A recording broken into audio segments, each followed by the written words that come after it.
L'association Parler avec elle présente Femmes sur la bande FM. Basta Project. Pour lutter contre la violence des genres.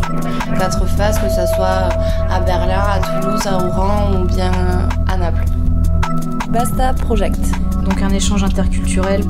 Projet Basta, parler de ces questions liées au genre, des droits des femmes et tout ça, c'est des questions qui restent encore très très sensibles.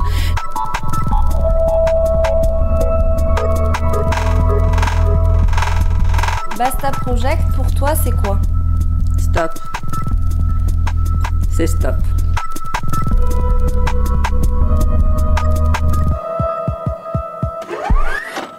Radio Campus 94 FM, bonjour à toutes et tous, il est 13h et des poussières, le rendez-vous de l'association Parle avec elle pour un projet Femmes sur la bande FM, dit Radio Basta, et aujourd'hui on reparle de harcèlement. Bonjour Laurent. Bonjour. Et on a aussi deux bénévoles discrètes mais efficaces dans cet assaut. Bonjour toutes les deux. Bonjour. Bonjour. Alors là, on va plus débriefer le harcèlement de manière générale en partant du projet Basta, parce que l'émission de radio partait de ce projet-là. Donc on a utilisé tout le contenu qu'on a pu faire sur place et tout ce qui a été fait sur ce projet. Et là, en prenant le zoom du harcèlement. Donc là, on a invité deux habitants du quartier qui s'étaient déjà engagés sur le harcèlement, notamment en parlant déjà, en faisant les portraits. C'est là où on avait déjà pu les entendre, donc on trouvait intéressant de parler de ce sujet, de commenter ce sujet, et avec notamment tout ce qu'on a pu faire sur place, on va un peu le décrypter. On en avait déjà parlé de toutes ces phases à Berlin, en Italie. 4 villes. 4 villes, ouais, 4 pays. Et toutes les actions qu'on a pu mener, là on va un peu les décrypter sur cette première émission sur le harcèlement. On va commencer par une interview de rue en Italie. Ouais. Oui, alors là, c'était Émilie, qu'on a déjà pu entendre, qui avait interrogé un monsieur sur le harcèlement. Et là, ça interroge un peu sur la vision déjà d'un homme, sur le harcèlement, et notamment un homme italien. C'est parti, Femmes sur la bande FM, émission numéro 12. Ok. Du coup, est-ce qu'il a lu les affiches? Hai letto, no, queste cose? Sì. Et qu'est-ce qu'il en pense? Che pensi? Si parla delle donne. Esatto, il a dit un pas de femme. Oui. Et lui, en tant qu'homme, comment il voit la femme? Tu come la vedi una donna? La donna, io la vedo Una bella cosa, un oggetto, una cosa, quella è una cosa. Appunto, il a dit c'est pas une chose, c'est une personne, n'est pas un objet. Prima di tutto è una persona, non è È una persona, è una persona. Sì. Uomo, donna. Il a les hommes, il a les femmes, c'est la même chose. D'accord. Alors, E tipo tu fai queste cose per strada, dire queste cose alle donne rispondendo sinceramente. Complimenti a una donna come sei bella, come sai il stile.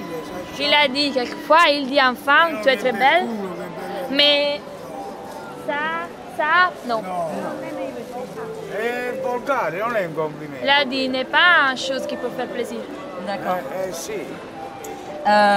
Donc il a des limites en fait. Cioè ci sono dei limiti oltre i quali non vai. Il y a des limites. Complimenti è una cosa e offendere è un'altra. Il a dit faire du plaisir c'est une chose, faire pas du plaisir c'est une autre chose. D'accord. Et si la femme à qui il a fait un compliment lui dit non, comment il réagit? Se tipo tu gli fai un complimento e lei tipo ti dice no, tu che fai? Te ne vai o continui? Ma insistere è un po' antipatico. Il le fait rien, il part tout seul. D'accord. S'il voit dans la rue de la violence d'un homme envers une femme. Se tipo ad esempio vedi per strada un uomo che picchia una donna, fai qualcosa? Allora, questo è un discorso un po' particolare. Il a dit c'est un discours un peu compliqué. Perché a volte intromettersi nelle cose può anche esagerare, però potessi anche Puoi tipo accendere il fuoco. Ecco, potessi anche dire vabbè, il dialogo è meglio di uno schiaffo. Ok. Il a dit quelquefois, si tu interviens, tu fais une chose qui peut péjorer la situation. Ah, qui peut aggraver. Mais il a dit, je peux dire, tu peux parler, n'est pas nécessaire de faire ça. D'accord. Ok. Est-ce que pour lui, il y a des différences de violence? Per te ci sono tipi diversi di violenze, tipo violenze che più si possono fare o violenze che non si devono fare, o se tutte le violenze non vanno fatte? Già la parola violenza, già... Il a dit que déjà le non-violence... Già esagerato, Si può anche discutere, io sono sposato da 22 anni. Il a dit qu'il est marié depuis 20 ans, mais il parle. Faccio discussione con mia moglie, però quando vedo esagerato io che faccio? Te ne vai? Metto il giubbino e me ne Ah ok, il a dit qu'il parle avec sa femme. Io parlo di me però, oui. Il parle avec sa femme, mais qu'il voit que la situation est intérieure, il s'habille et il sort. D'accord. Ok. Pour calmer la situation. Est-ce qu'il a des enfants? Et des filles? No, c'ho molti nipoti però. Non, mais il a beaucoup de parents qui sont petits. D'accord. Et est-ce que si dans la famille, il est témoin d'une violence, vu que ça peut être son frère, son oncle, est-ce qu'il va parler avec son frère, son oncle? Tipo, ovviamente se tipo tuo fratello, un tuo parente viene vittima di violenza, tu ci parli, no? Gli dici qualcosa. Allora, tu la cosa la devi vivere. Io fino a mo' non l'ho vissuta. Il a dit, il n'a jamais passé ça. Il ne sait pas répondre. D'accord. Questa è una cosa la devi vivere. Il a dit, tu dois vivre ça. Come posso dire un'opinione se non l'ho mai vissuta? Il a dit, je n'ai jamais passé ça et pour ça je ne sais pas. Però ti posso dire una cosa.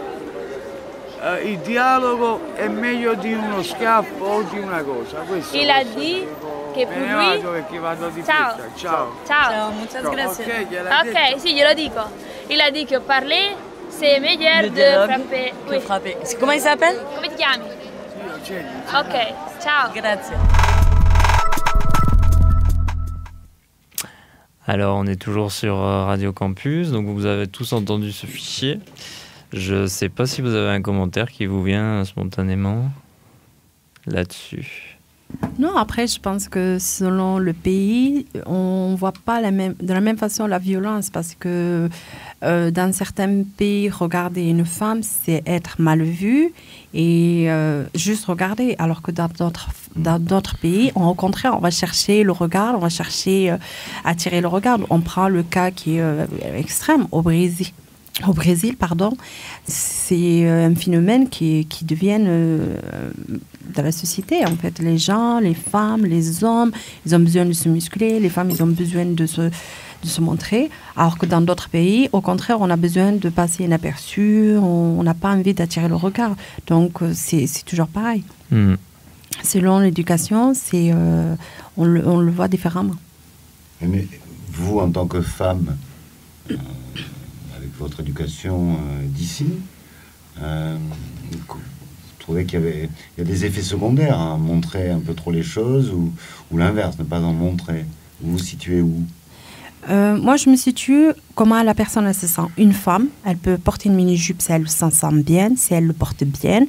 Et si elle l'assume aussi, parce que c'est bien de beau de mettre et de ne pas assumer. Et une femme qui elle a envie de se voiler de la tête aux pieds, si elle se sent bien comme ça, pourquoi pas? Moi, je suis pour l'égalité de la personne, comment elle se sent, comment elle se reflète et comment elle a envie d'être. C'est pourquoi on dirait à un homme, oui, tu peux te mettre avec un jogging, une veste et sortir dehors, et pas une femme. Donc pour moi, c'est toujours pareil. C'est laisser la liberté à la personne de choisir comment elle veut être. C'est vrai que des fois, j'ai pas envie qu'on me regarde. Moi, je n'aime pas qu'on me regarde. Simplement, j'ai envie de passer inaperçu dans la rue. J'aime pas ça. Je déteste qu'on me regarde. Je déteste que... par rapport à mon poids, mais c'est pas quelque chose qui m'attire. Alors que j'ai d'autres copines, au contraire, ils vont se maquiller, ils vont s'habiller, ils vont tout faire pour attirer le regard. Mais je le respecte, au contraire, je trouve que c'est... moi, je peux voir une femme, je dis, ouais, qu'est-ce qu'elle est belle. Pourtant, je suis une femme et j'aime les hommes, mais je trouve que c'est magnifique. Des femmes qui sont bien habillées, qui s'assument, même si elles sont grosses, mais elles s'assument. Et moi, je les admire, j'ai envie de les applaudir. Et des fois, quand je vois des femmes qui assument comme ça, je vais les voir sur le spectacle ou des artistes et tout. Je dis, mais bravo, au contraire, c'est ça la mixité sociale aussi dans notre pays, dans le monde aussi. C'est pas 1m90, 90 kilos et c'est pas ces normes-là, parce que quand vous allez acheter un vêtement, vous n'allez pas trouver un vêtement à votre taille. C'est pas 34, 42. C'est voilà, vous allez trouver des petits, des grands, et c'est vrai que la violence, selon par exemple, vous allez à Capitole, n'est pas du tout la même au Mirail. C'est pas de la même façon qu'on va vous regarder. Peut-être un mot. Ouais, justement, moi je reviens à l'interview qu'elle a faite Émilie en Italie. Après ce que j'ai compris, le monsieur dit quand je m'embrouille un petit peu avec ma femme, je sors. Je sors de la maison. Mais si tous les hommes feraient pareil, peut-être il y aura moins de violence. Mais bon, si on m'avait dit ça peut-être il y a 10 ans, je l'aurais cru. Mais avec le temps, avec ce qu'on voit et tout ça, j'ai vraiment du mal à faire confiance à un homme. Même s'il est sincère, j'ai du mal à lui faire confiance, à dire ouais, peut-être c'est vrai, il sort, il laisse calmer les choses.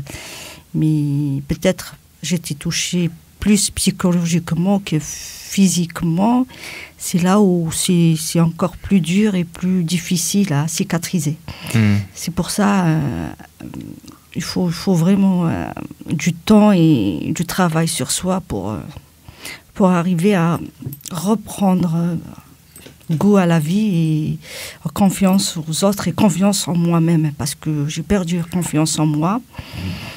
Et ça, c'est dû aux remarques qu'on m'a été faites. Et avec le temps, je me suis arrivée à me convaincre moi-même que je valais rien et que j'étais moins que rien. Et voilà, c'est très dur.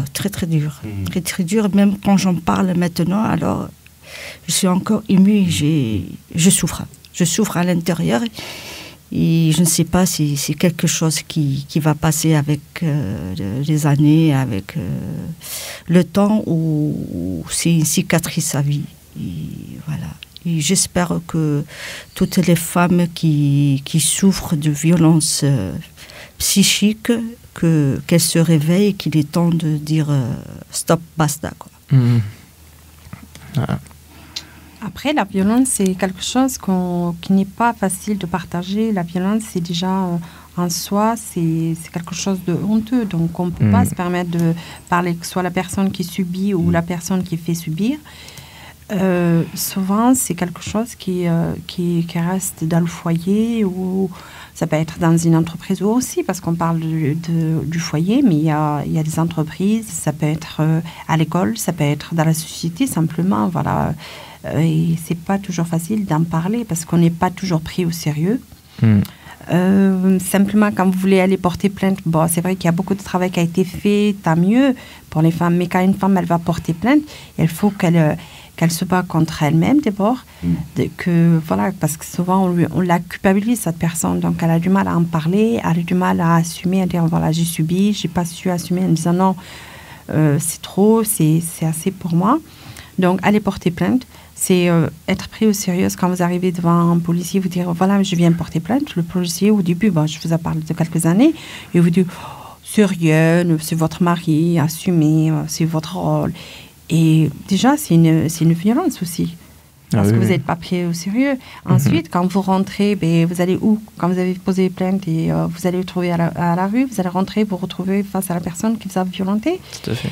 Après, vous allez vous retrouver face à vos enfants, face à votre famille, votre belle famille.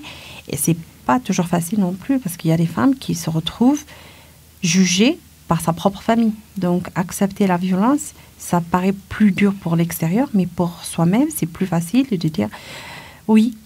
Je préfère souffrir que moi, je n'ai pas à convaincre les autres et à me justifier. Parce que c'est ça qui est le plus dur, c'est à se justifier en disant j'ai été victime d'une violence et que malheureusement, il n'y a personne qui m'a soutenue. Et que c'est honteux et donc on n'en parle pas. C'est comme l'alcool. On sait que la personne, elle boit, mais on fait semblant de ne pas boire, de ne pas entendre et on cache. Voilà, on cache les bouteilles qui sont vides, on les descend à la poubelle pour pas qu'on les voit. Jusqu'au jour où ça arrive le drame, et là c'est trop tard. Ah, mais si j'avais su. Et ce qui est dur dans le pays aujourd'hui, dans les pays comme en Occident, c'est qu'on sait nos devoirs, mais on connaît très peu nos droits. Et on n'en profite pas de nos droits. On peut porter plainte, mais souvent on vous dit je répète encore, il y a beaucoup de travail qui a été fait avec la police, avec les gens qui vous reçoivent pour enregistrer votre plainte. Mais c'est pas évident de monter, justifier devant le premier, ensuite de se retrouver face à une personne qui vous pose des questions, après de se projeter, de dire voilà, je vais rentrer, je vais me retrouver, c'est ça qui est dur dans la société. Justement, il n'y a pas longtemps, j'ai eu une discussion avec une copine à moi. On parlait un petit peu de violence des hommes envers les femmes. Et ce qui m'a choqué le plus, c'est que je pensais qu'une femme pourrait comprendre une autre femme. Et ce qui m'a surpris, c'est que quand on parlait de la violence, le mot qui m'a choqué, c'est quand on m'a dit c'est la faute aux femmes. Pourquoi ? Parce que la femme, il faut qu'elle sache comment s'y prendre avec l'homme. Tout est la faute de la femme. Moi, je trouve que il ne faut pas tout jeter sur la femme et dire c'est la faute de la femme, parce que sinon, à force de croire à ça, la femme elle va se dire tout le temps c'est ma force, moi j'ai pas su garder mon mari, ou j'ai pas su comment m'y prendre, c'est pour ça je suis violentée, c'est pour ça il y a ça, et elle va culpabiliser toute sa vie et elle va se sentir coupable au lieu d'essayer de s'en sortir. Et c'est une victime avant tout, mais elle va se sentir coupable et dire non, je suis pas à la hauteur, je suis pas forte comme les autres femmes. Et il y a ça aussi qui joue, c'est la solidarité féminine. Souvent on la trouve pas, et on ne trouve pas de conseils auprès de certaines copines ou certaines amies. On se retrouve face à nous-mêmes, et là où les questions reviennent. Là, est-ce que c'est de ma faute? Est-ce que j'aurais pu faire ça? J'aurais dû rester malgré tout ça. J'aurais pu... là, c'est la confusion dans la tête. C'est un cercle voilà. Et on n'arrive pas à s'en sortir. Et c'est dommage. C'est vraiment dommage. Et la deuxième chose, c'est que il n'y a pas de soutien. Par exemple, si une femme elle est violentée ou maltraitée, elle essaie de s'en sortir, il n'y a pas où aller, elle n'a pas où se réfugier. Même si elle porte plainte contre son ex ou son mari, elle revient à la maison. Et là, elle a encore plus peur. Plus peur de quoi? Qu'il revient encore, et que là, ça va être encore plus grave. Et ça peut aller jusqu'au meurtre, ça peut aller parce que c'est là où les questions reviennent. Il est capable de quoi après tout ça? Si je porte plainte, il est capable d'aller jusqu'où? Et ça, on vit encore dans la peur, quoi, parce qu'on sait qu'il n'y aura personne pour nous protéger après. On est face à soi-même. On est toute seule face à son destin, quoi. Ce qui est dur aujourd'hui, c'est qu'en France, on se retrouve tous les 3 jours avec une femme qui meurt 2 à 3 jours. En France, c'est pas dans les pays du tiers-monde. Je sais pas moi si je me dis, mais c'est choquant. Et on trouve ça presque... On n'en parle pas. On dit oui, la violence, oui, mais on fait quoi? Il n'y a pas de foyer. Il y a des foyers, mais il n'y a pas tant de foyers que ça pour les femmes. Mais quand vous trouvez un foyer, c'est souvent, c'est dur. Après, les femmes avec les enfants, ils font comment? Quand j'entends à la télé, oui, il y a une femme qui a été condamnée pour la violence parce qu'elle a tué son mari. Je suis contre la violence de toutes sortes, mais des fois, elle n'a pas le choix. Donc, je me dis, c'est très grave de dire que tous les 3 jours, à peu près, il y a une femme qui meurt sous les coups de son mari. Son mari, je veux dire, la personne avec qui tu partages quelque chose. Tu as eu des enfants, tu as vécu pendant des années, et du jour au lendemain, sans comprendre pourquoi, il passe autre chose. Parce que les femmes, elles ne sont pas aussi bien protégées que ce qu'on donne et ce que la loi, elle dit. Aujourd'hui, c'est vrai que moi, ça m'a toujours fait rire. Vous vous mariez pour le meilleur et pour le pire. Ben non, c'est quelque chose qui me choque. Je me dis, mais pourquoi pour le pire? Non, on se marie toujours pour le meilleur. Moi, je ne vais pas me marier avec quelqu'un qui me disait, ouais, aujourd'hui, ça va, mais peut-être demain pas, mais dans 10 ans, c'est sûr que ça n'allait pas. Mais c'est vrai, pourquoi on ne me dit pas, écoutez, vous allez vous marier, mais vous avez le droit de faire ça, vous avez le droit de faire ça. Il n'a pas le droit de vous taper, il n'a pas le droit de faire ça, il n'a pas le droit. Après, quand on revient dans l'histoire en France, il n'y a pas si longtemps que ça, il y a une 40aine d'années, une femme ne pouvait pas être aussi libre qu'aujourd'hui. Une femme, elle devait demander l'autorisation à son mari pour voter. c'est vrai, il y a 60 ans, mais je me dis, donc il y a 3-5 générations avant que ce soit... Ça existe encore, l'autorité de sa propre vie, de dire, je suis autonome, je vote pour qui je veux, et... Ça existe, mais je veux dire, c'est quand vous reculez en arrière, quand on regarde dans certains pays, soi-disant en voie de développement, on trouve ça, mais c'est atroce, c'est l'homme qui décide pour qui elle vote. Oui, mais en France aussi, ça existe. Moi, j'entends des gens qui me disent, mais mon mari pense, non, tu dois penser pour toi, et non pas ton mari qui doit penser pour toi. Ça me choque de dire, oui, c'est pas moi qui gère l'argent, c'est mon mari. Non, pourquoi c'est pas un problème que ce soit l'homme qui est... je suis pas féministe, c'est pas ce que je veux dire. Ce que je veux dire, c'est que... Ce serait pas très grave. Non, on condamne pas ici. Non, c'est que l'accent quand même. Ah oui. Ce qui est dur, c'est que de dire on est dans un pays de liberté, d'égalité, un exemple tout bête, la violence, c'est quand vous faites le même travail, vous avez fait les mêmes études, on va privilégier l'homme, on lui donne un salaire plus élevé que la femme. Pourquoi? Je voudrais juste qu'on m'explique. C'est la loi, c'est les entreprises qui jouent avec ça. Pourquoi, en tant que femme, moi, je n'ai pas les mêmes salaires que mon collègue, on fait le même travail. Juste qu'on m'explique ça. Pourquoi une femme, elle doit faire 2 fois plus de travail? Mais c'est une violence qu'on subit et que je le vois. Ah, mais toi, tu es une femme, ça sera plus facile pour toi, tu vas faire des choses que ton collègue, tu sais, c'est pas évident pour lui. Mais pourquoi? Non, on a le même salaire, on a le même truc, en général. Pourquoi une femme, par exemple, qui veut faire une entreprise de maçonnerie, on va lui mettre plus de bâtons dans les roues en disant « Ouais, mais vous savez, en tant que femme, c'est dur de commander les hommes. » Hier, ça m'a choqué. La première femme commandante a été hier. Elle a été élue hier. Ouais.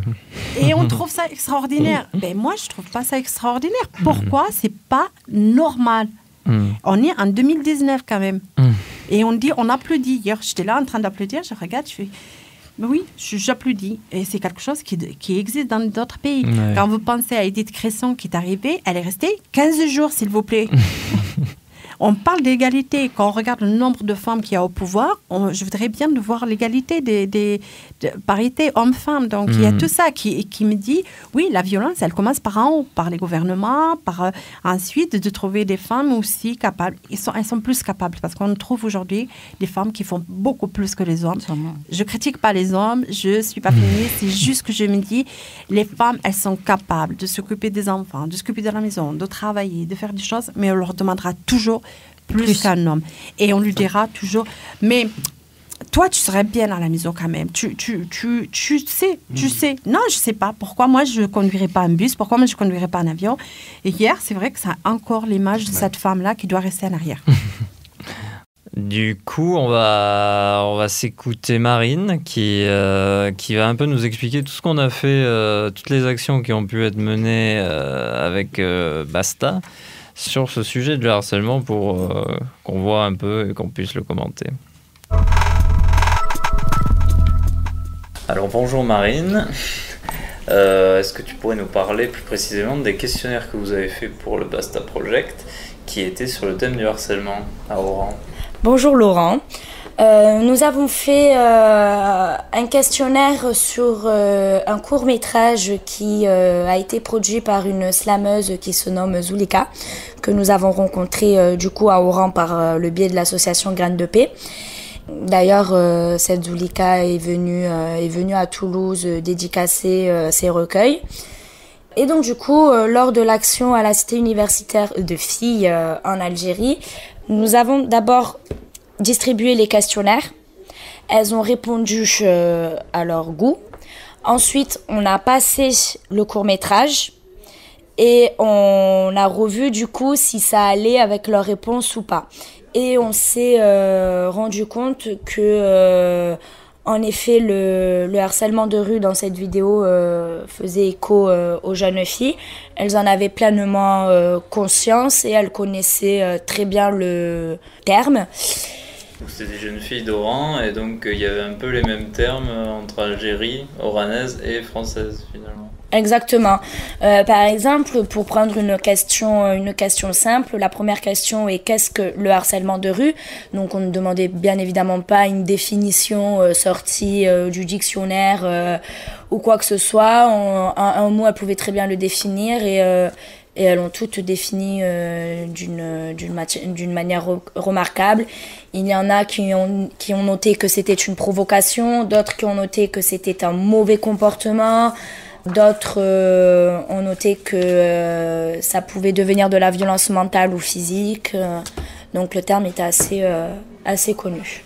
Elles ont parlé de leur expérience du harcèlement en Algérie? Pas toutes. Il y en a qui ont décidé de s'exprimer à part, en aparté.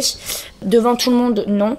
En revanche, il y avait une question toute simple, une mise en situation où, par exemple, elles sont dans la rue et un jeune inconnu les insulte ou alors les empoigne avec violence pour les empêcher de passer ou alors des petites réflexions qu'on connaît bien. Et elles ont toutes répondu que ça leur donnait de la peur, que ça pouvait leur donner du dégoût, mais aussi de l'impuissance ou alors de se sentir comme un objet. Et qu'est-ce qui a été le bilan de ces questionnaires? Qu'est-ce que vous avez fait? Déjà, premièrement, on a vu que le terme était connu, qu'il était vécu et que ça a fait écho quand même parce que il y avait des personnes qui ne je pense, des personnes qui ne connaissaient pas le terme et même, je pense qu'ils ne connaissaient même pas le harcèlement de rue et qu'au final, à travers de la vidéo, mais aussi à travers des questionnaires, on peut remarquer le fait. Ce que je veux dire, ça les a sensibilisés, ça les a touchés quand même. Ils se sont rendus compte quand même de la violence que ça a par rapport au moral de la femme. On le voit très bien dans le court-métrage.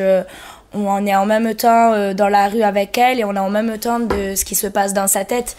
Et donc du coup, on voit vraiment bien le contraste de ce que provoque l'harcèlement de rue. Et voilà. C'était un court-métrage algérien aussi? Oui, ouais. Oui, un court-métrage algérien, mais parlant français. D'accord. Merci. Marine, chargée de communication, on parle avec elle. Avec plaisir. Est-ce que vous pouvez rebondir sur ce fichier peut-être en nous parlant du Maghreb, de ce que vous pouvez nous dire du harcèlement, entre guillemets, au Maghreb, c'est-à-dire vous êtes d'origine maghrébine. Est-ce que vous ressentez une différence dans la manière que les hommes abordent les femmes au Maghreb et en France? Commentez un peu tout ça. Moi, je pense que les hommes maghrébins, même il y en a qui sont nés ici, mais ils ont tous la même mentalité d'aborder la femme. Je ne sais pas si c'est dans le sang, dans le gène, mais même ils sont nés ici, ils ont grandi ici, ils ont cette mentalité de rabaisser la femme et de la violenter. Moi, je sais que j'étais mariée à un homme qui a grandi ici, qui a 60 ans maintenant. Et quand je regarde ça, ou j'analyse sa mentalité, on dirait qu'il a vécu toute sa vie en Algérie. Et je ne sais pas si c'est dû l'éducation, peut-être c'est ça aussi, c'est l'entourage. C'est quand à la maison, par exemple, la maman dit oui, la femme, il faut la serrer, il faut pas lui laisser trop de liberté. Et ils grandissent avec cette idée-là. Et avec le temps, l'idée, elle grandit en même temps avec la personne. Il voit une femme comme son ennemie, il ne la voit pas comme une compagne, Il y a toujours ce manque de confiance, ce rabaissement et tout ça dans le couple. Et ça, je pense que c'est dû à l'éducation et aux parents et aux grands-parents. Je pense que c'est la même chose, c'est la même éducation, que ce soit les hommes qui sont nés ici ou qui sont en Algérie. Ils sont tous pareils. Pour moi, ils sont tous pareils. Moi, j'ai grandi en France, donc je ne sais pas du tout comment ça se passe au Maghreb. La seule chose que je sais, c'est qu'en général, dans la culture de l'Afrique ou dans d'autres pays, c'est quelque chose qui est très, très mal vu. Un homme qui harcèle une femme, c'est interdit par la loi, c'est interdit par la famille, c'est quelque chose de honteux. Donc, si une femme, elle sort, un homme le souffle ou il l'interpelle, c'est déjà un marque de ne pas respecter la personne. Donc, ça peut être mal vu donc, dans notre éducation. Et voilà, ça se fait pas. Ça se fait pas. Déjà, voilà, un homme n'a pas à draguer une femme. Simplement, si voilà, qu'elle soit habillée en une jupe ou en robe ou en jupe ou en pantalon, c'est un respect. Tu ne dois pas la souffler, tu ne dois pas l'interpeller, tu ne dois pas l'appeler, tu ne dois pas sortir avec elle, tu ne dois pas. Voilà, c'est pour ça qu'on confond la religion, la tradition et les mœurs aussi. Parce que voilà, je vais être peut-être dur, mais c'est ce qu'on voit à la télé aujourd'hui. Quand on voit tout ce qu'on voit à la télé, comment on drague, comment on fait, c'est vrai que c'est quelque chose de futur pour certains jeunes de dire voilà, ça marche comme ça, peut-être ça marchera mieux. Et je pense que c'est maladroit. Après, la violence, elle existe partout, soit dans les pays en soit de développement ou dans les pays comme en France ou en Espagne. C'est pareil, vous prenez dans certains pays en Espagne, c'est pareil. La femme ne peut pas sortir, la femme elle ne peut pas être seule dehors, la femme ne peut pas aller en boîte de nuit seule. Et voilà, l'homme ne peut pas l'appeler, l'interpeller et parler avec elle comme ça. Je pense que c'est aussi le respect de la femme. Et l'éducation que les parents donnent à leurs enfants en disant voilà. Mais je pense sincèrement qu'il n'y a aucun parent qui dit à son fils vas-y, tu peux appeler, tu peux le siffler, tu peux violenter cette femme. Ou c'est quelque chose qui n'existe pas. Donc je pense pas. Je pense que c'est comme en France. Il y a des choses qu'on a le droit de faire, il y a des choses qu'on n'a pas le droit de faire. Mais avec ce qu'on voit à la télé, avec Internet et tout, il y a des gens qui n'arrivent pas à faire la frontière entre la réalité et le monde réel, ce qu'ils voient tout le temps à la télé et à la radio. C'est vrai que quand je vois certains comment ils draguent, je dis mais c'est... Arrête, là, t'es ridicule. Franchement, t'es ridicule. Donc, vas-y, on va prendre un café. Déjà, tu me dis pas, vas-y, on va prendre un café. Mais c'est rigolo. Alors que lui, il pense bien faire. Donc, en jouant peut-être le macho, il va perdre sa personnalité. Et il va prendre un peu plus. Et c'est vrai que le fait que la femme, elle lui dit non, souvent, on le voit. C'est deux choses. Soit il va devenir plus violent, soit elle va prendre un truc et il va être blessé dans son orgueil d'homme. Ouais. Et c'est quelque chose qui est blessant pour cet homme aussi. Donc, je ne sais pas comment on peut expliquer que je pense qu'on voit la télé, il participe beaucoup. Alors, peut-être pas que, au sens un peu ce que vous disiez tout à l'heure sur l'aspect culturel, et on peut dire historique. Je pense qu'on est un peu d'accord sur le diagnostic de la société patriarcale, comme on dit. Puis, depuis 2-3 ans et le gros mouvement MeToo, il y a quand même une libération plus collective et plus consciente, quand même des siècles, où effectivement, il y avait ce jeu de masculinité, féminité. Je suis d'accord, mais le problème, c'est qu'aujourd'hui, même à l'école, on vous dit que les filles, c'est en rose. Ouais. Les filles, elles doivent jouer à la poupée. Le garçon, il doit jouer au mécano. D'accord? Mais on apprend ça où? À l'école. Donc, quand vous allez... en partie. En partie, du moins. En partie, c'est la c'est à la maison, souvent, c'est ça. Non, ça commence à... Ce que je veux dire, c'est que déjà, on met les personnes dans les cases. Donc, une fille qui veut jouer au foot, excusez-moi, à la télé, pourquoi on voit des matchs d'hommes et jamais de matchs de filles? Si, il existe des matchs de filles, mais sur des chaînes qui ne sont pas très regardants. Donc, quand on voit le foot, on est là, il y a Canal+, et TF1 qui sont en train de se battre et une autre chaîne, alors que le foot de femmes, on n'en parle pas. Donc, c'est ça aussi, la liberté, c'est ça aussi. Quand vous voyez dans certains pays que le foot aux femmes, ils sont interdits, ce n'est pas juste. Donc, je pense que notre éducation, elle commence comme vous disiez tout à l'heure, devant chez nous, donc de dire voilà, le garçon il peut passer. Moi j'ai vu des femmes qui disaient ah non, toi tu touches pas mon chéri, tu es un homme, tu peux pas passer, tu peux pas poser la table. Et malheureusement que vous prenez en Italie, que vous prenez en Espagne, ou vous prenez en France, ça se fait moins, mais souvent les garçons non, toi tu bouges pas, va aider ta maman. Aux filles, pourquoi la fille elle doit aider sa maman? Donc, c'est l'éducation qui continue à transmettre les mêmes réflexions que nos arrière-grands-parents en disant les filles, elles doivent faire ça et les garçons, elles doivent faire ça. Oui, d'accord, ça va prendre du temps. Un dernier mot?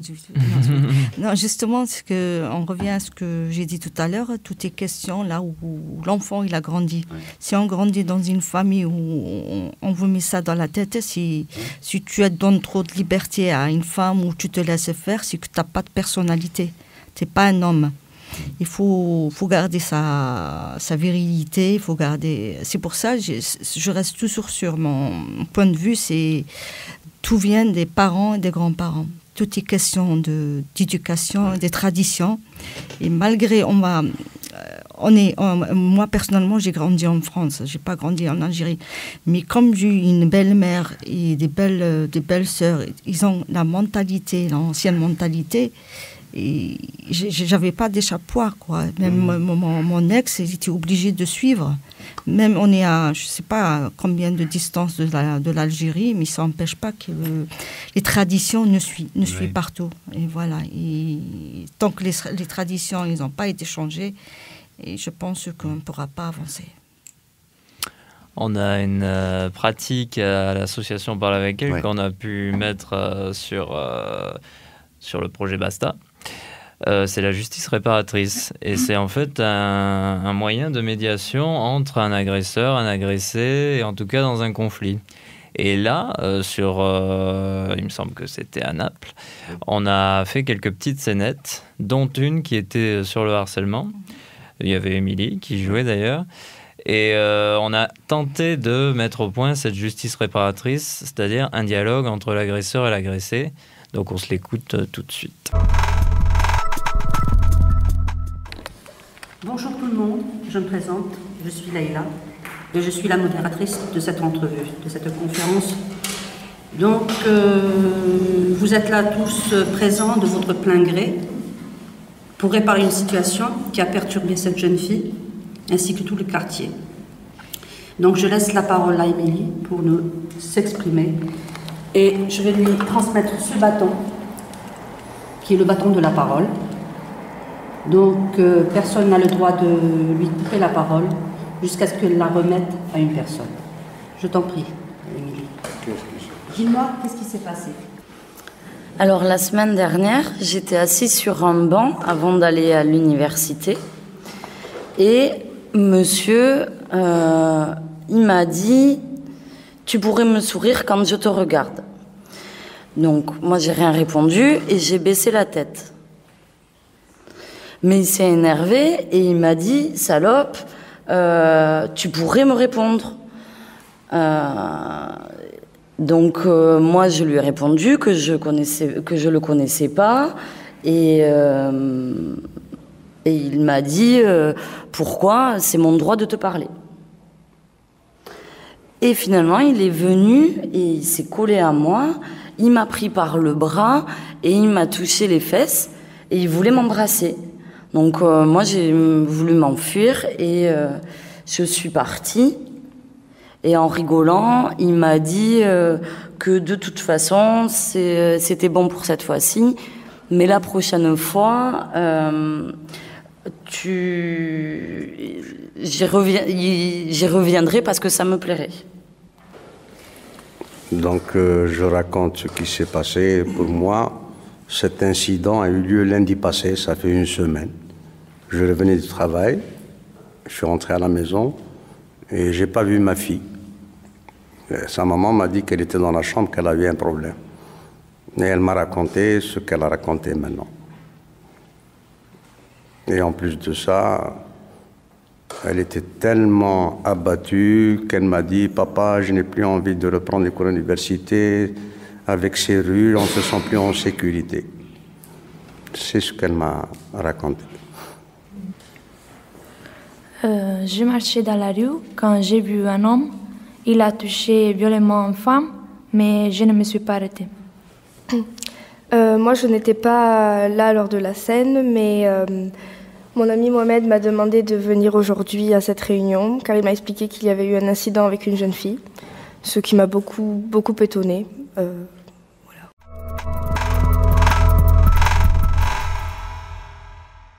Alors, est-ce que cette méthode de médiation entre l'agresseur et l'agressé, ça vous convainc? Vous pensez que c'est applicable? C'est-à-dire, je ne sais pas si vous avez bien entendu, mais en gros, réunir tout le monde, mettre la victime quand même face à son agresseur, ce qui est pas rien, et tenter un dialogue pour désamorcer en dehors de la justice formelle, entre guillemets. Vous pensez ça réalisable, entre guillemets Je pense que c'est bien parce que ça peut permettre à des personnes de s'expliquer, que la personne qui a fait le geste, peut-être qu'elle ne voyait rien de mal, mais que la personne qui l'a reçu, ça peut être mal vu, ça peut aider, mais ça ne répond pas toujours aux besoins. C'est bien, mais je pense qu'à un moment donné, la justice, elle doit réparer, elle doit faire vraiment son travail avant de passer à la justice réparatrice. C'est une très bonne chose. Je pense qu'on a besoin de ça pour recommuniquer, reparler, simplement être autour d'une table et avancer, parce qu'on ne peut pas se permettre de rester que sur des échecs et sur des malentendus ou des choses qui se passent dans la société. On regarde et on laisse passer. Moi, je dis ça dépend de l'agresseur, quoi. Tout dépend comment il est. Si on tombe sur un agresseur qui est en même temps manipulateur et agresseur, et qu'on est une victime, par moment, on a du mal à se faire entendre, à se faire respecter, parce que un manipulateur, il peut manipuler tout le monde. Alors, du coup, la victime, elle devient coupable. Il faut que ce soit sincère. Voilà. Et là, je pense que c'est très, très, très compliqué à faire la part des choses et à dire, ouais, telle est victime et telle est coupable, parce que c'est très, très délicat. Tout dépend de comment elle est la personne. Parce que des fois, on a en face un homme qu'on a vécu avec lui des années et des années, et on ne sait pas de quoi il est capable, et on ne sait pas de quel genre de manipulateur il est. Ouais. Il faut faire très attention à ce qu'on fait et à ce qu'on dit aussi. Ce que je pense aussi par rapport à ma collègue, c'est aussi comment il arrive. S'il arrive pour justifier son geste, ça ne sert à rien. Mais s'il arrive pour reconnaître son tort en disant, voilà, ce n'est pas ce que je voulais faire, je me suis mal pris parce que c'est, voilà, ça peut être un moyen de dialogue. Mais c'est juste pour dire, oui, je l'ai fait parce qu'elle m'a poussé à bout. C'est pour que la victime, elle se sente encore plus victime et se reculpabiliser, qu'elle ne sort pas de chez elle. C'est pas une solution. Je sais que tu voulais faire un témoignage d'un harcèlement potentiel. Justement, bon, ça me concerne moi. Il y a 3 ou 4 jours de ça. Bon, moi, je suis divorcée, ça fait 4 ans. Et je pensais que c'était le moment pour refaire ma vie. Et j'en ai parlé à mes enfants. Et bon, ils étaient d'accord. Ils ne sont pas opposés à que je sois... Enfin, je refais ma vie. Et 2 jours après, mon fils aîné qui est venu me voir, il était pas bien. Je sentais qu'il avait peur, qu'il n'était pas bien. Il m'a dit, je peux te parler? J'ai dit oui, il n'y a pas de problème, on parle. C'est ce qui est tout à fait normal. Il m'a dit, tu sais que moi, je me pose pas, mais j'ai peur pour toi. Mais t'as peur pour moi. Bon, je pensais que c'était par rapport à si je vais refaire ma vie, si je vais souffrir une deuxième fois, ou je voyais ça. Là, il me dit, j'ai peur que papa te tue. Et là, c'était je m'attendais pas à ça. Et là, il m'a dit, maman, j'ai peur. Tu sais qu'il est capable de tout. Et là, ça m'a fait drôle. Je me sentais bizarre.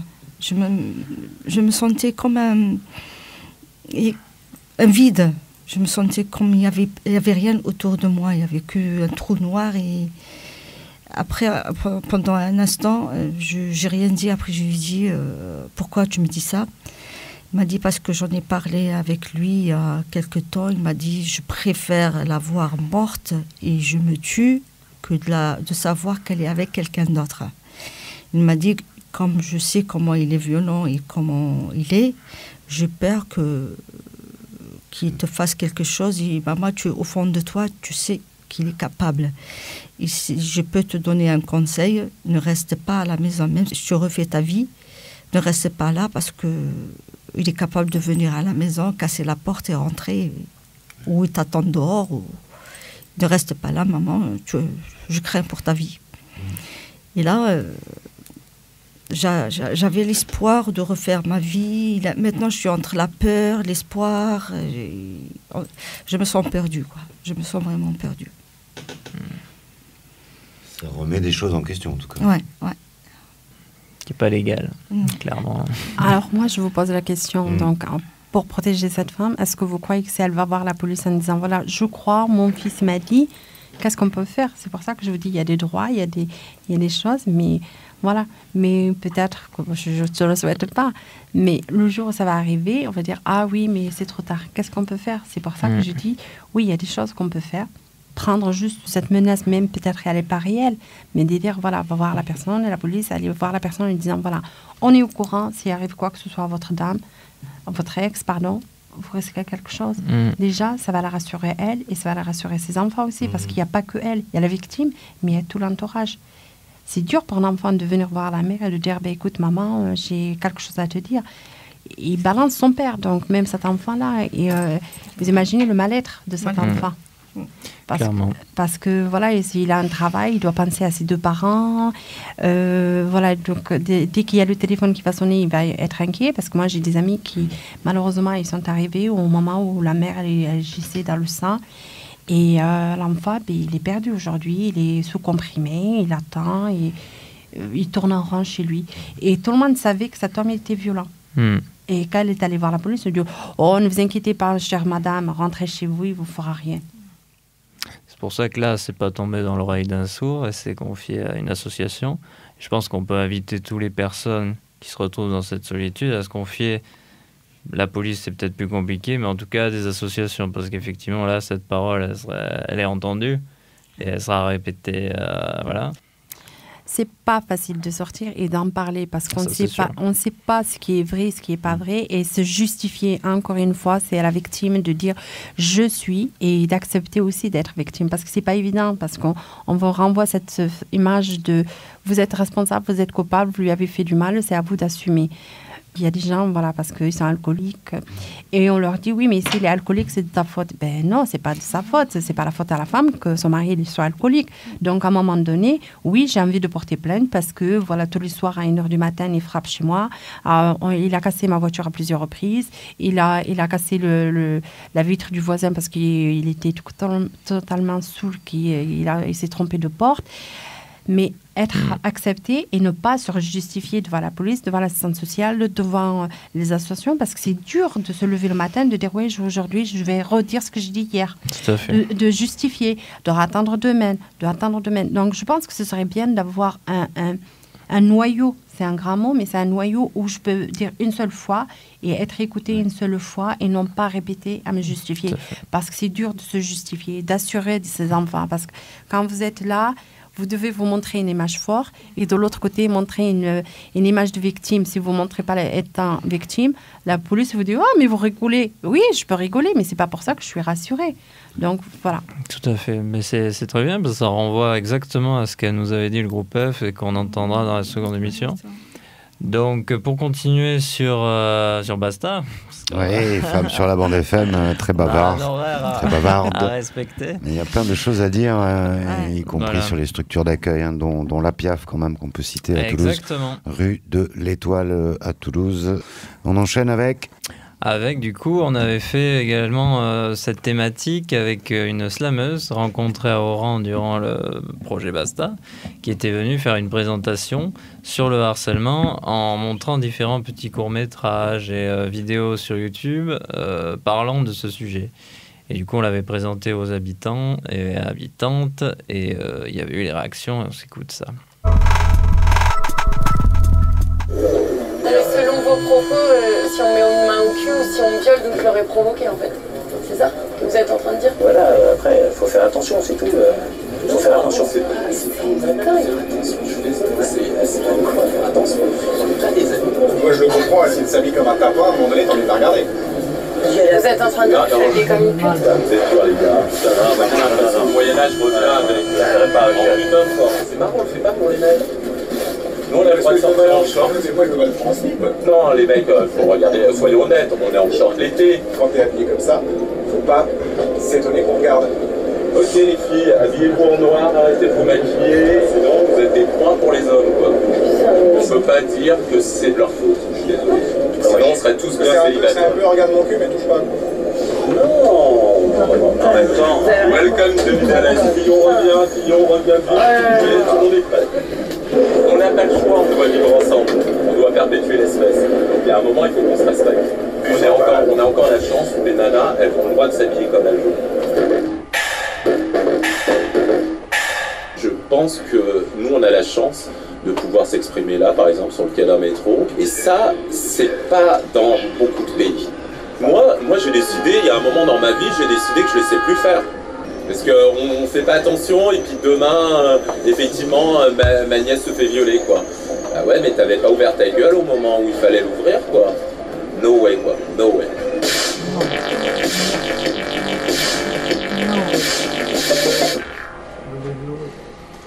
Bravo. Voilà. Bravo au film. Ouais. Donc là, c'était pour revenir dessus, s'il y a des détails qui vous ont échappé. Et on est nouvelle aussi de s'exprimer sur la vidéo. Et ça avait provoqué pas mal de réactions de votre part. Donc du coup, on recommence. De quoi s'agit-il? On va redire la même chose. Oui, on peut redire la même chose. À ce qu'on a dit. Donc on redit la même chose. Là, il y a peut-être des détails que vous avez remarqués qu'il n'y avait pas la dernière fois. Ouais. Ah, je sais. Donc, de quoi est-ce qu'il s'agit là? D'harcèlement. De la liberté de la femme. De la liberté de la femme, de harcèlement, de la passivité des gens. De la passivité des gens dans les réactions face à une situation de harcèlement. Il y a quoi d'autre? Après, bon, les questions la victime devient coupable. Il y a la victime qui devient un coupable. Ok.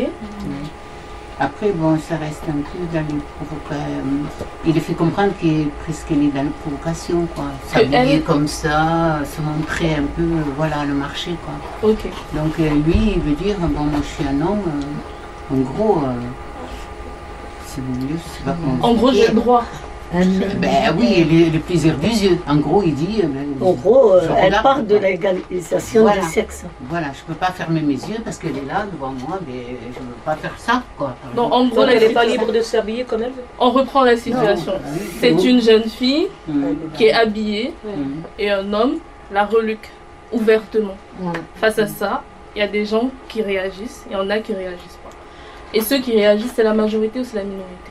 La majorité, c'est les femmes. C'est les femmes. Parce que c'est des femmes comme elles. La majorité qui réagissent, ce sont des femmes. Mais dans le lieu, on n'a pas parlé du lieu. Il s'agit de quel lieu déjà? Il s'agit d'un lieu public, le métro, où il y a beaucoup de personnes. Donc du coup, dans ce lieu public-là, est-ce que sur tous ceux qui étaient présents, tous ont réagi? Non. Est-ce que c'est la moitié qui a réagi? Est-ce que c'est tout le monde ou c'est une minorité? Donc quelques-uns ont réagi et en majorité c'était des hommes ou c'était des femmes? C'était des femmes. Et c'était quoi la position des femmes face à ça? C'était quoi? Qu'est-ce que vous en dites? Vous étiez foutez-nous la paix. Voilà, c'est laissez. Oui, on a le droit de s'habiller comme on veut. Vive la liberté. Et c'était pour la jeune fille. Défendez la jeune fille. Non, il y avait une solidarité de femmes féminines. Et les hommes, qu'est-ce qu'ils disaient? Qu'est-ce que les hommes disaient? Elle n'a qu'à ne pas s'habiller comme ça. Donc en gros, c'est elle. C'est elle qui provoque. Donc c'est elle qui provoque. Donc en gros, c'est la victime qui devient coupable. Le coupable.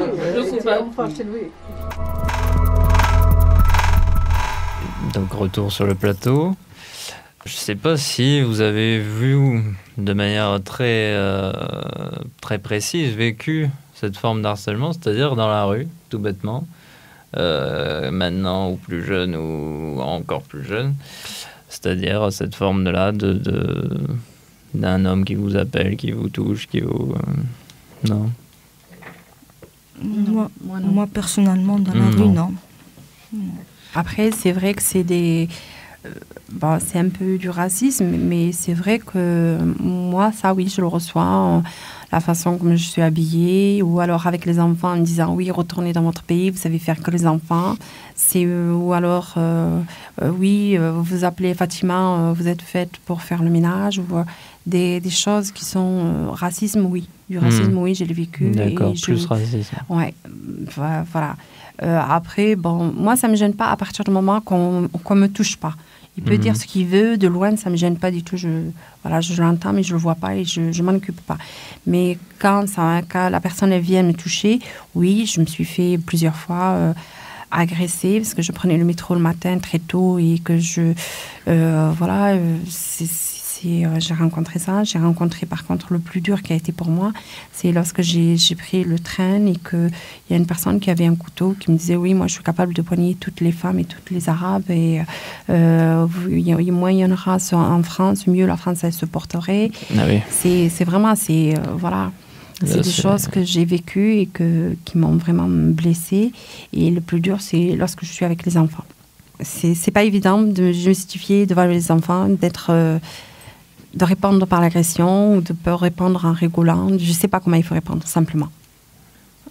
Moi, spécialement, je n'ai jamais été harcelée dans les rues. Mais par contre, j'ai beaucoup de copines qui se sont fait harceler. Il n'y a pas longtemps, là, quand on avait c'est en conseil général, il y avait la journée là, avec les psychologues. En sortant le soir pour aller prendre le métro à Jean Jaurès, on était 4. Il y avait une stagiaire qui travaillait pour l'association. Elle était juste devant nous, on était derrière, on marchait. Elle s'est fait agresser par un passant qui lui dit sale, casse-toi chez toi. D'accord, c'est aussi raciste. Alors, et là, c'était vraiment violent parce que le gars, il était sous. On avait peur. Moi, j'avais peur qu'il avait un couteau sur lui et qu'il la poignarde ou il poignarde n'importe quel d'entre nous qui venait d'intervenir. Bien sûr. Et voilà, ça me choque parce que on n'est pas... C'est-à-dire, je ne sais pas comment dire, les gens, ils avancent, on avance vers l'avant. Il y a d'autres choses plus importantes à faire dans la vie qu'à surveiller telle comment elle est habillée, telle comment elle est habillée. Il ne faut pas juger les gens sur leur apparence. Et ça, malheureusement, les gens, ils ont pas compris que la vie, elle est courte et qu'on n'est que de passage. Et voilà, il faut vivre dans l'harmonie, dans la paix. Après, c'est vrai que sur Toulouse, il y a des endroits où j'évite d'y aller. Par exemple, quand vous allez prendre à Capitole certaines places, vous évitez parce que vous savez qu'il n'y a que des hommes et vous avez certains regards donc à éviter. Et je suis capable de faire tout le tour pour ne pas passer devant. D'accord. Parce que même les jeunes filles, oui, voilà, c'est triste à dire. Donc ça se passe à Toulouse. Ouais. Parce qu'on se sent déshabillés. Alors qu'on est habillé, mais on se sent déshabillé et on se sent mal. Je la comprends parce que quand on passe, on voit les hommes nous regarder du bas au haut. Et on se sent mal parce que moi personnellement aussi, je manque de confiance en moi parce que j'ai quelques rondeurs. Et là, je commence un peu, quand je marche, je commence un peu à aller vers la droite et à gauche, tellement c'est... Ouais, il y a ce regard. Voilà, tellement il y a ce regard qu'on se sent mal à l'aise et que la seule chose qu'on veut, c'est partir tout de suite. Quoi. Ouais.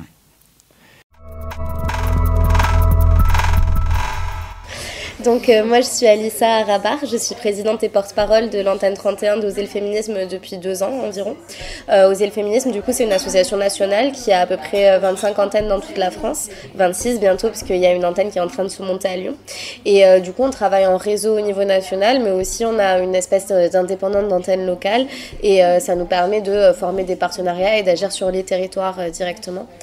Voilà, donc sur Toulouse, on mène plein d'actions, on fonctionne en pôle. Donc on a un pôle éducation, on intervient en milieu scolaire, collège, lycée, université pour l'instant. On a un pôle communication avec des émissions de radio, des podcasts réguliers qu'on enregistre. On a des cas féministes chaque mois, un pôle précarité où on fait des collectes en fait, de produits d'hygiène intime pour les femmes qui vivent dans la rue ou les femmes migrantes. Ensuite, on a des partenariats avec des assos qui travaillent sur le terrain avec ces femmes et qui du coup peuvent leur distribuer. Voilà, puis ensuite, on a plein d'autres événements annexes qui se greffent au cours de l'année. Alors le harcèlement de rue, pour faire simple, ça va être des comportements que vont avoir des personnes, donc le plus souvent des hommes, dans les espaces publics. Donc les espaces publics au pluriel, c'est pas seulement la rue, c'est aussi les transports en commun, c'est aussi les infrastructures, voilà, c'est au sens large. Et du coup des comportements qui vont être intimidants, insistants, humiliants, dégradants. Et ces comportements, comme ils sont répétés et comme ils sont parfois violents, il crée un climat qui va être hostile et qui va être un climat de peur pour les femmes et qui vont conditionner certains de leurs comportements. Donc ils vont les amener par exemple à ne pas fréquenter certains endroits de la ville ou à ne pas sortir à certaines heures de la ville ou à réfléchir à leur manière de s'habiller, etc. Et donc ça, c'est des choses qui sont inacceptables parce que ça limite en fait la liberté de mouvement des femmes. Et la liberté de mouvement, comme disait Andrea Dworkin, qui est une grande féministe, c'est quand même la liberté qui est préalable à toutes les autres. Donc du coup, c'est vraiment un enjeu très très très important. Et c'est un enjeu qui est également culturel, puisqu'il y a certains pays, comme par exemple le Canada, où il y a très peu de harcèlement de rue, parce que c'est quelque chose qui est extrêmement mal vu par la société globalement, alors qu'en France, c'est quelque chose qui est très largement invisibilisé et toléré, puisque on va dire qu'on va assimiler ça à de la drague, le côté un peu latin des Français, surtout dans le sud. Donc voilà, ça va être de la drague, ça va être même des compliments pour les gens. Et c'est illustré vachement par ce qu'il y a eu la tribune des 100 femmes, avec cette revendication d'une liberté d'importuner qui serait un préalable à la liberté sexuelle. Nous, on revendique complètement le contraire. On considère que tant que les femmes vivront dans un climat de peur, la liberté sexuelle ne pourra pas être complètement épanouissante pour toutes et tous. Voilà, en gros. D'accord, ok. Et vous avez beaucoup de témoignages? Oui. Surtout qu'on en recueille, parce qu'en fait, on a une action qu'on appelle Action Pochoir. Et en gros, on recueille des témoignages de femmes qui ont été harcelées ou agressées dans les espaces publics dans Toulouse. Et ensuite, on se rend sur ces espaces. Et à la bombe à lacret, on tag au sol ici, un homme a agressé une femme, ou ici, un homme a harcelé une femme, avec notre hashtag Stop Agresseur. Donc, le double objectif, c'est de visibiliser ces violences, de montrer aux gens qu'elles sont omniprésentes et qu'elles sont partout. C'est important. On a des retours de beaucoup de femmes qui nous disent que justement, ça leur a permis de montrer à leurs amis que voilà, c'était pas qu'elles qui exagèrent ou etc., mais que c'est vraiment un phénomène global. D'ailleurs, le HCE, le Haut Conseil pour l'égalité entre les femmes et les hommes, il y a quelques années, avait bien dit que 100% des femmes sont exposées à ce type de violence. Et du coup, le deuxième objectif, c'est dans la formulation en fait de la phrase « un homme a agressé une femme » ou « un homme a harcelé une femme », ça nous permet de visibiliser les agresseurs. Parce que très souvent, en ce qui concerne les violences faites aux femmes, on va parler au passif. Je me suis fait violer ou je me suis fait agresser, etc. Comme si ces violences tombaient du ciel, et pire, comme si la victime était responsable au moins en partie des violences qu'elle subit. Et là, en fait, ça nous permet de remettre les choses à l'endroit et de montrer que s'il y a des agressions, c'est parce que il y a des hommes qui agressent des femmes. Et que ça fait partie d'un système dans lequel on vit où, en gros, les garçons sont pour beaucoup éduqués à la violence et éduqués à considérer que ces comportements sont normaux, comme je disais tout à l'heure, qui sont assimilables à de la drague. Et du coup, il y a une espèce de grande omerta et de grande banalisation de ces violences-là qu'on appelle même sexisme ordinaire, ce qui est un petit peu un oxymore. Et du coup, voilà, c'est pour lutter contre tout ça. Et vous, du coup, vous intervenez dans les lycées, au collège, et du coup, vous parlez de ce sujet. Absolument. Et quels sont les retours, par exemple? En fait, c'est un sujet très important pour nous, c'est ce qu'on appelle le déterminisme de genre. Nous, on est une association de sensibilisation et progressiste, donc ça veut dire qu'on veut réformer la société dans son intégralité. On considère que les discriminations et les violences, elles viennent de tout le système, en fait, et donc de l'éducation, dès l'enfance, puis de la culture, même la langue qu'on parle, etc. Tout un tas de facteurs, en fait, qui créent ce système de domination discrimination. Donc du coup, effectivement, quand on intervient dans les établissements scolaires, c'est vraiment pour nous une très bonne occasion de parler avec des publics jeunes de ces questions-là et de faire ce qu'on appelle de la déconstruction de stéréotypes.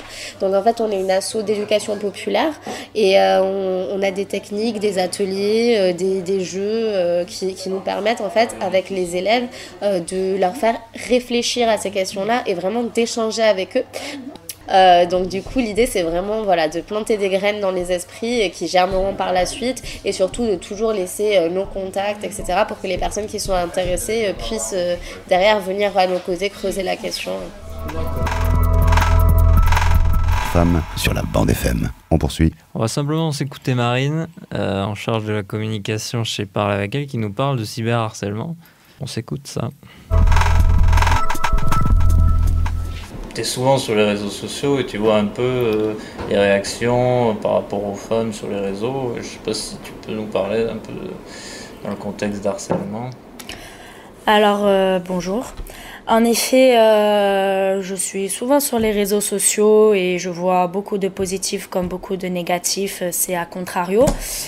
En effet, les violences faites aux femmes sont un fléau aussi au sein des réseaux sociaux car maintenant c'est facile d'accéder à ceci et c'est facile aussi de cacher son identité et d'être sous toute forme d'anonymat et donc de véhiculer de la violence en permanence et souvent aux femmes.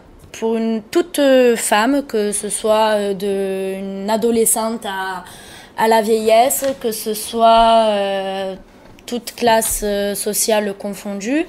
Et j'ai remarqué notamment autour des politiques, c'est souvent de la violence sexiste, où on renvoie la femme toujours à l'hypersexualisation, c'est-à-dire on renvoie toujours la femme à l'image de salope ou de pute, tandis que par exemple à un homme on va plus lui détailler des arguments et on va plus se baser sur des faits pour s'attaquer que à une femme on ne va pas s'attaquer à des faits mais on va s'attaquer directement à son sexe. Donc il faut prendre conscience que ces violences s'inscrivent dans un continuum avec les violences faites aux femmes et que la stratégie de l'agresseur en ligne est la même que hors ligne. Son désir d'emprise est toujours présent. Il y a plus de facilité de dire sale pute ou du moment qu'il y a l'anonymat, j'imagine. Bien évidemment, c'est-à-dire qu'on va toujours renvoyer la femme à son sexe. Une femme qui vient sur un plateau télé pour parler de n'importe quel sujet, on va la renvoyer à comment elle est vêtue. Mais sa robe elle est un peu trop courte ou on voit un peu trop son décolleté ou voilà, et c'est souvent ça qui ressort sur les réseaux sociaux, ou alors en effet on va t'insulter de pute, comme j'ai pu le voir récemment Madame Marlène Schiappa qui était insultée de pute de l'Élysée, et au lieu de l'attaquer de manière concrète et de manière argumentée pour dire que je ne suis pas en accord avec le fait, non, on va directement la renvoyer à t'es une pute, t'es la pute de l'Élysée. Et t'as déjà vu dans les articles des sortes d'harcèlement en ligne qu'ont pu subir des femmes, des exemples? Le cyberharcèlement, c'est un sujet qui est maintenant connu depuis un certain temps et qui se lève de plus en plus. L'harcèlement en ligne est très fréquent et d'autant plus facile, si je peux dire, que en réel. Parce que, encore une fois, on peut cacher son identité simplement. Mais le cyberharcèlement sexuel, c'est justement ça, c'est quelque chose qui se lève. Je renvoie toujours la femme au sexe, quoi. Voilà, que ce soit sur Internet ou dans la vie de tous les jours. Mais sur Internet, c'est vrai que c'est très très fréquent. C'est quasi tout le temps, quoi. Même dans un exemple tout simple, une fille met une photo d'elle sur un réseau social, automatiquement des gens vont l'insulter de pute, de salope, même si sa photo est politiquement correcte, elle va se faire insulter de toute manière. Et en fait, c'est quelque chose qui s'est vachement banalisé, on trouve ça totalement normal, alors que pas du tout, c'est un sujet qu'il faut lever et que les réseaux sociaux ne prennent pas assez en compte, ne font pas assez attention au signalement et aux tenues, aux propos tenus, parce qu'il y a quand même un règlement que tu acceptes avant, alors ok, c'est 15 pages de conditions d'utilisation que tu ne lis pas, mais que quand même tu sais à quoi tu dois t'en tenir, et qu'en fait ce sont des réseaux qui ne sont pas du tout surveillés parce que les propos ne sont rarement supprimés, sont rarement pris en compte, même s'il y a plein de signalements, c'est des propos qui restent, et voilà. Voilà, on conclut cette première émission sur le harcèlement de la série Radio Basta. On remercie les 2 habitantes qu'on appelle comme ça parce qu'elles ont décidé de rester anonymes, parce qu'on ne connaît pas leur nom. Donc merci à vous, j'espère que vous avez passé un bon moment. Oui, on veut remercier à vous aussi. Bon, si j'ai un mot à dire aux femmes, ne vous laissez pas avoir par les mots doux et parce qu'il faut être très très prudente, et voilà. Et ne cédez pas. Ne cédez pas ni au chantage ni à la violence. Moi, je voulais vous remercier d'avoir donné du temps de donner le temps aux femmes. Et si j'ai quelque chose à demander, c'est au gouvernement, justement, qu'il y a plus de structures, qu'il y a plus d'écoute, qu'il y a plus de formation aux personnes qui accueillent les victimes, parce que être bien formé, c'est prendre en compte la détresse des personnes qui souffrent et de moins juger les gens. Et plus de tolérance. Merci encore à vous. Y compris sur les questions de genre. On se retrouve donc la semaine prochaine, Laurent. Oui, tous les vendredis. Merci. Femmes sur la bande FM, bon après-midi. Merci à vous aussi. Au revoir. C'était Femmes sur la bande FM. Basta Project, pour moi, c'était... En fait, je le voyais surtout du côté de la femme et de l'égalité de la femme vers les hommes, plus que le contraire. Et c'est vraiment une fois sur le terrain et avec les discussions qu'on a eues avec les membres de l'équipe des différents pays, que je me suis dit, en fait, le genre, il faut aussi le questionner sur le masculin et pas que sur le féminin et l'égalité homme-femme. Basta Project. En France, à Toulouse, en Algérie, à Oran, et à Berlin, et Caserta, Italie. Et je profite, puisque c'est une radio de Toulouse. Merci à vous, Radio Campus. Femmes sur la bande FM. Basta Project. Coproduction. Parle avec elle. Et Radio Campus 2018. 2019.